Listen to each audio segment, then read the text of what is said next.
చిన్నపిల్లలు ఉన్న ప్రతి పేరెంట్ ఈ వీడియో చూడండి. చూసిన ప్రతి అమ్మాయి మీ చెల్లికో తెలిసిన పాపకో ఈ విషయాన్ని చెప్పండి. చాలా అవసరం. Day 52 see sure.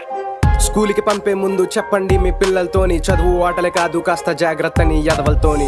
Good touch అంటే ఏంటి, బ్యాడ్ టచ్ అంటే ఏంటి అని, బ్యాడ్ టచ్ చేస్తే ఎవడైనా వచ్చి మీతో చెప్పమని.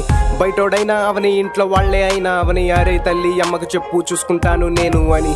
మీకు ఇబ్బంది అయితే చెప్పటానికి వాళ్ళతోని వినిపించండి పాట చెప్తా నేనే చిన్ని తల్లులతోని. తల్లి ఒక మాట చెప్తా వినండి జాగ్రత్తగా, 3 చోట్ల తాకరాదు మిమ్మల్ని అది తప్పురా. చెస్ట్ అంటే ఛాతీ పైన టచ్ చేస్తే అది బ్యాడ్ టచ్, హిప్ కింద వెనకాతల టచ్ చేస్తే అది బ్యాడ్ టచ్, నావెల్ కింద ముందు వైపు టచ్ చేస్తే అది బ్యాడ్ టచ్, నావెల్ నుంచి నీస్ వరకు టచ్ అయినా అది బ్యాడ్ టచ్. ఇంట్లో అయినా స్కూల్లో అయినా బ్యాడ్ టచ్ చేస్తే ఎవరైనా ఇంటికి వచ్చి అమ్మకి చెప్పు చూసుకుంటుంది. అర్థమైందా? పేరెంట్స్ గుడ్ హ్యాబిట్స్ బ్యాడ్ హ్యాబిట్స్తో పాటు గుడ్ టచ్ అంటే ఏంటి, బ్యాడ్ టచ్ అంటే ఏంటో కూడా చెప్పండి.